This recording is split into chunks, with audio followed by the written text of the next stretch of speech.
So we're in chapter 13 on section 5, reaction mechanisms.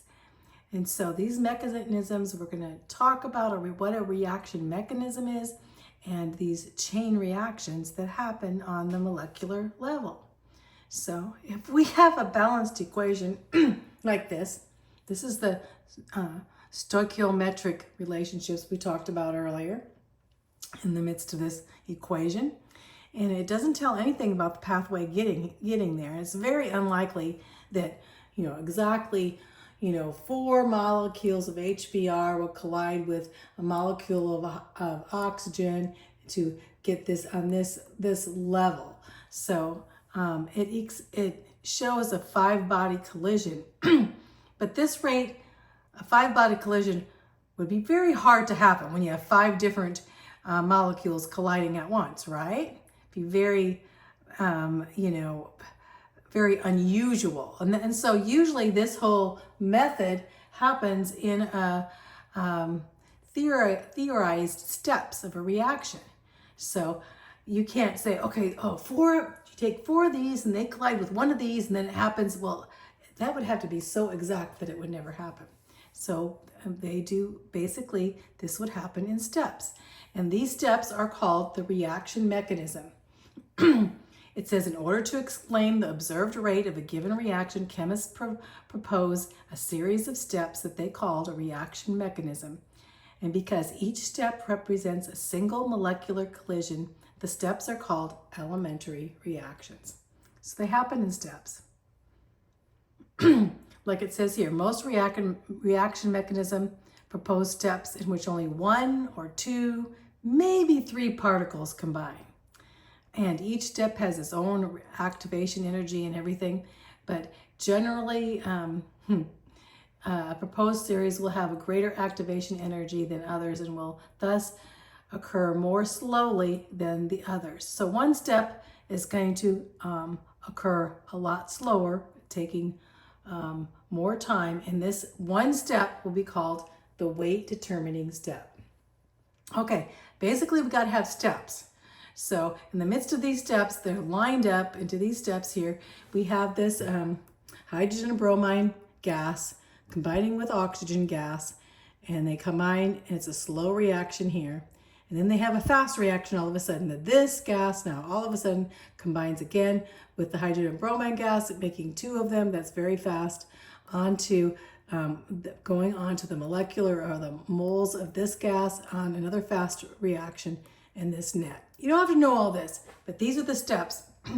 But the rate determining step is going to be the step that is occurring the slowest, because that's where most of the energy is going to be. So the slowest rate determining would be the slowest step. So it says that each step involves the collision of only 1 or 2 molecules. And the overall net reaction is the same as that observed on the basis of stoichiometry, what we did. The overall rate depends on the slowest step in the series. Just remember, the slowest step holds the rate, okay? A rate on how fast it's going to go. So the slowest step tells how long it's going to take. It says, except in rare cases, the balanced net equation cannot be used to predict either the rate or the mechanism of a reaction. So you can't take this whole balance equation and predict how this rate is going to be, right? That's what they're saying. You have to experiment. You'll have to experiment and see by experiment how long it's going to take, right? And this is not just a single step, but usually multi-steps to do this. In fact, some reactions even have chain reactions. So let's talk about the chain reactions. So here we have, if we have 2 different balanced equations. One equation is hydrogen and chlorine, combining to form hydrogen chloride. Right here? Looks pretty easy, and actually it is. Well, actually it's not, but we'll go on. Hydrogen plus iodine combines, and that's another reaction. But when you look at these two reactions, one of them produces a chain reaction. Which one would you think would have a chain reaction? Of course, it would be hydrogen chloride, right? Because chlorine is very, very reactive. We know that because we know how it goes up in the ozone layer and all this. Chlorine is a very reactive, one of the most reactive of the halogens. And both of these have a series of steps. This first one is a huge chain reaction because in the presence of light, hydrogen and chlorine almost explode in light. And the photons of the light supply the energy to break the bonds in the chloride and that form these chloride atoms. They dissociate into ionic form, and these are very reactive atoms. And because they only have 7 valences, they're going to take in all of these all the hydrogen molecules that they can. And very reactive hydrogen will combine very easily with a reactive halogen. So especially chlorine. So here's the chain reaction. Wish I had a better picture to show you, but so a series of steps here. This is the chain.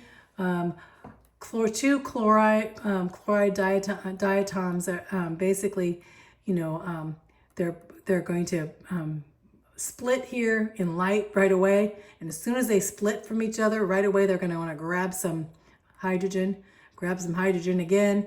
And then here we have grabbing hydrogen changing back to the diatom and then changing back to, so here we have bing, bing, bing, bing. This is a chain reaction. It's a net reaction of chain propagating steps in the midst of all this. So,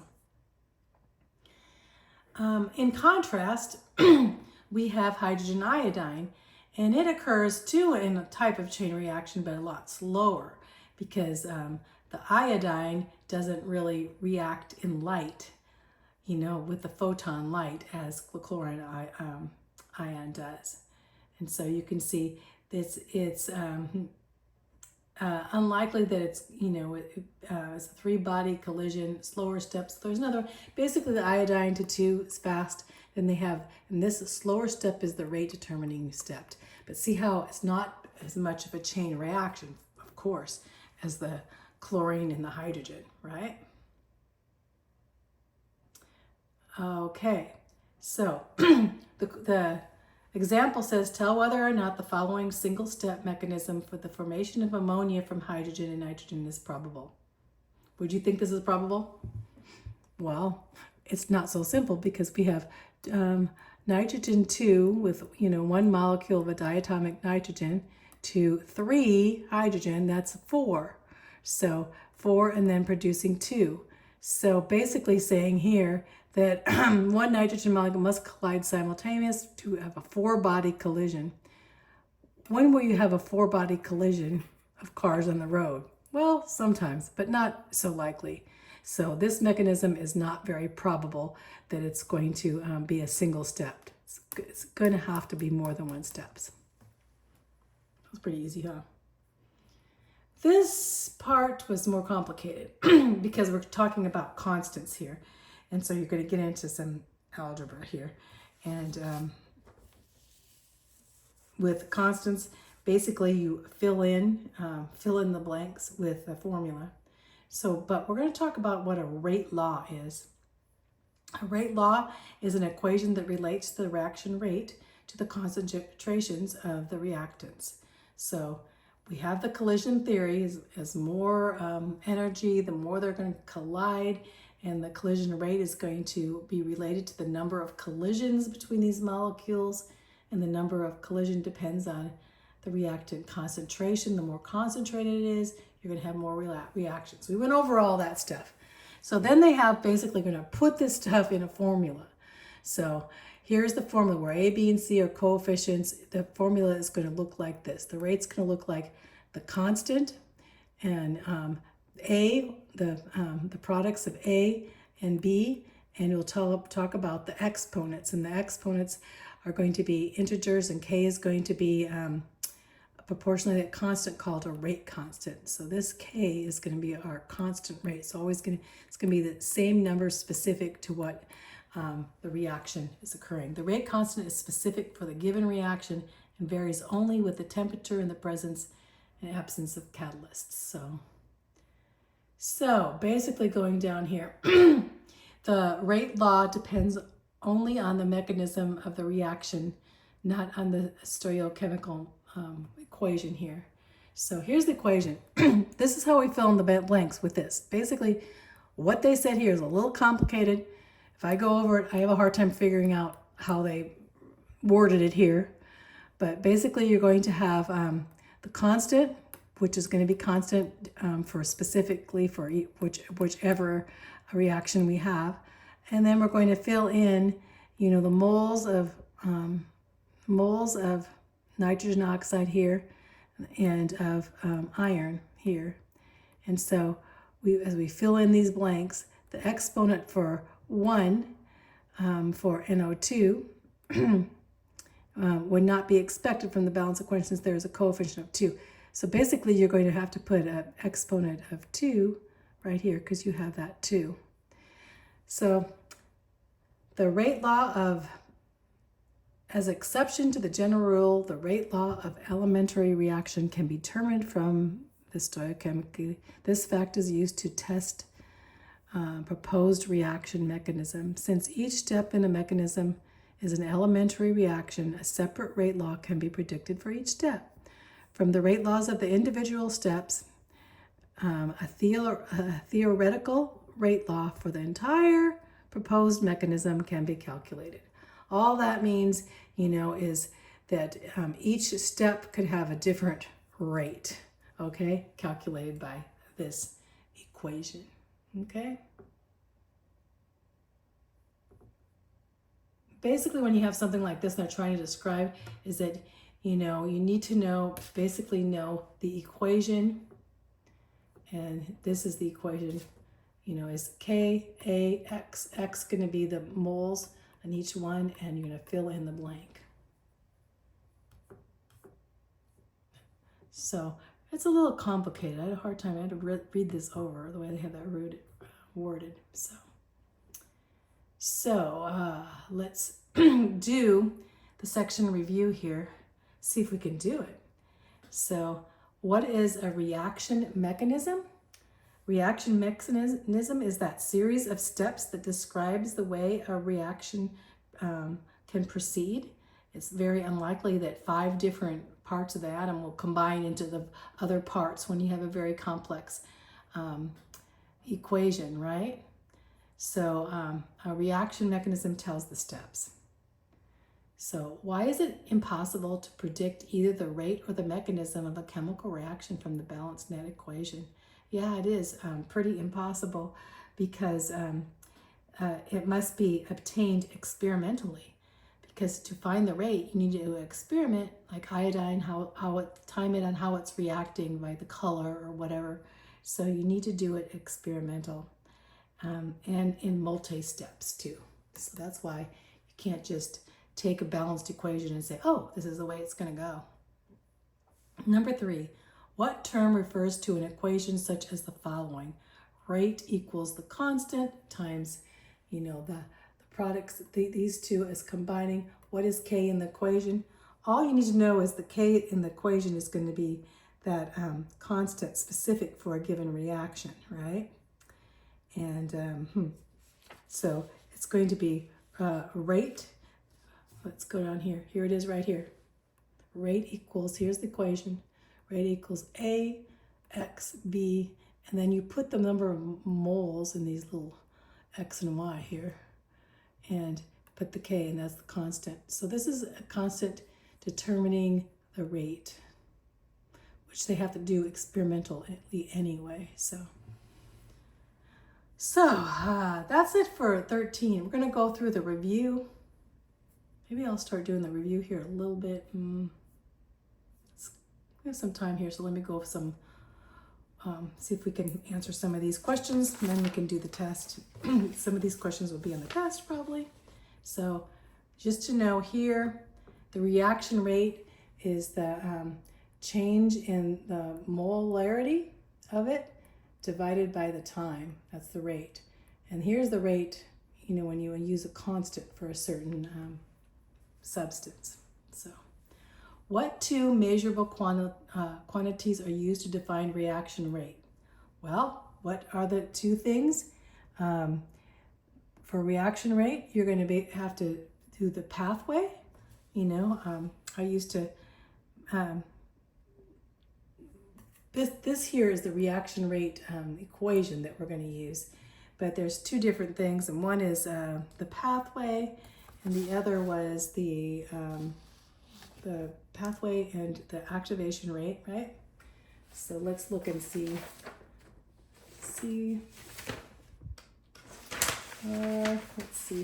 I've got it written down here, so.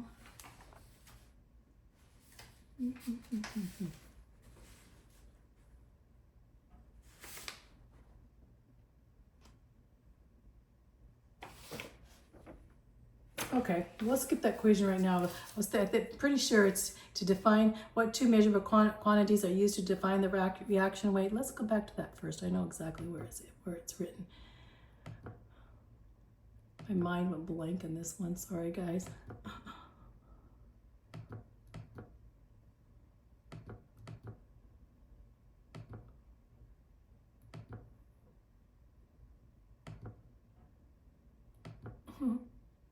Right here in the beginning, it says, in this chapter, we will deal with the subject of chemical kinetics, the study of rates and reactions, their speeds, and the pathway. So the speeds of the reaction, which I said rate, and the pathway taken during the reaction. Those are the two different mechanisms. One's called the mechanism of reaction, which is the pathway, and their speeds. So, okie dokie. Wasn't too hard. My mind went kind of blank on that one. So let's go back to the next question. As we get through this chapter, a lot of things we talked about. Okay. State the basic premise of the collision theory. That's pretty easy. Basically, the greater frequency of collisions produces more energy and increases the rate of reaction, because more of basically more atoms are colliding. The greater frequency, the greater energy with the particles combining. So how does the raising the temperature of a substance affect the number of collisions per molecules? So if you raise the temperature, the kinetic energy increases, right? As you raise the temperature, so there's going to be more collisions. Number 4. Why does the orientation of colliding molecules affect the likelihood of a chemical reaction between them? So the orientation does, because as they're oriented, like bumping into each other, close to each other, they're oriented close to each other, they'll have more reactions, right? Now, if they're farther apart, they're going to have less reactions. So the likelihood of because the positions of their molecules, right? Number 5. List 3 factors affecting the reaction rate and explain their effects on the basis of the kinetic theory of matter or collision theory. Couple factors. Concentration means how many molecules are there. The more molecules, the more they're going to bump into each other, and the more kinetic energy. So number 1, concentration. Number 2, temperature.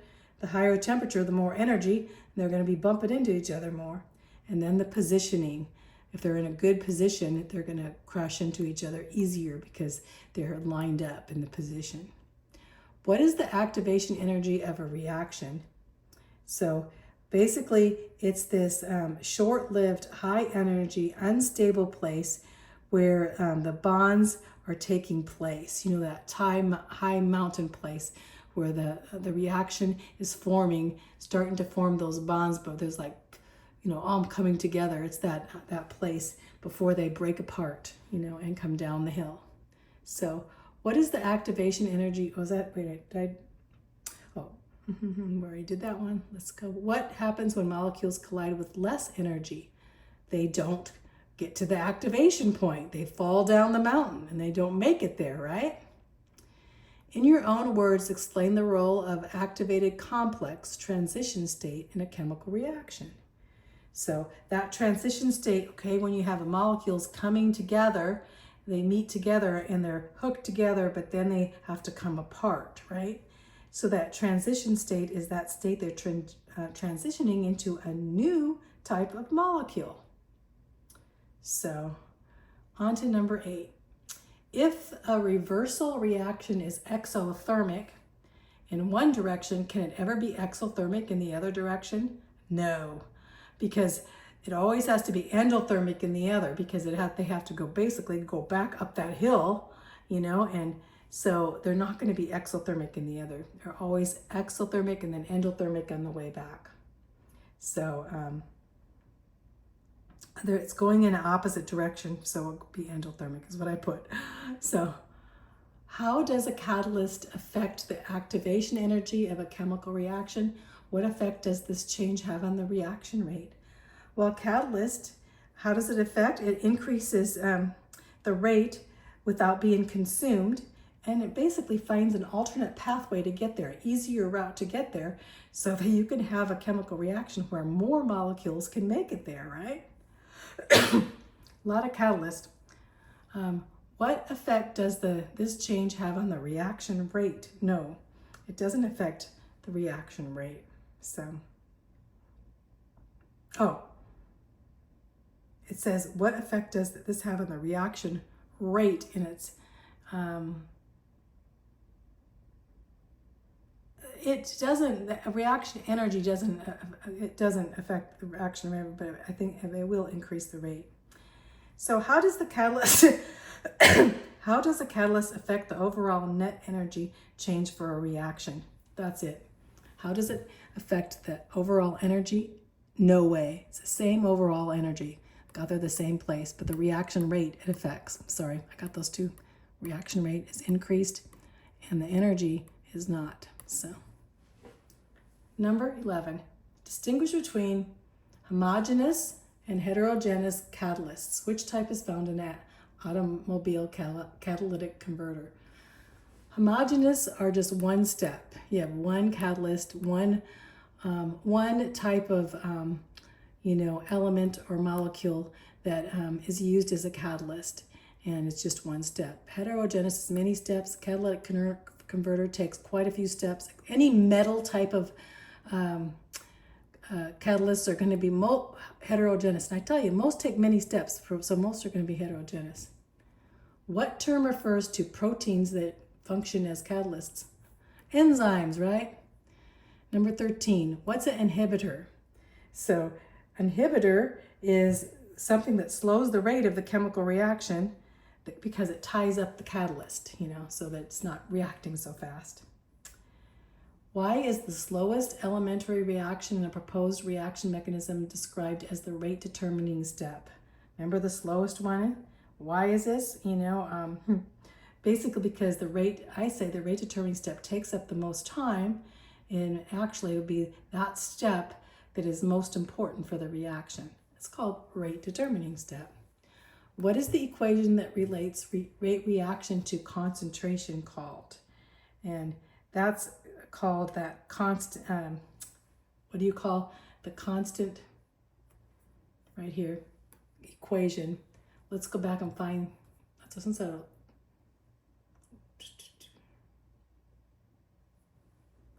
see here. If they need a certain way, but that's the rate constant, basically called the rate constant. So I'm going to stop there.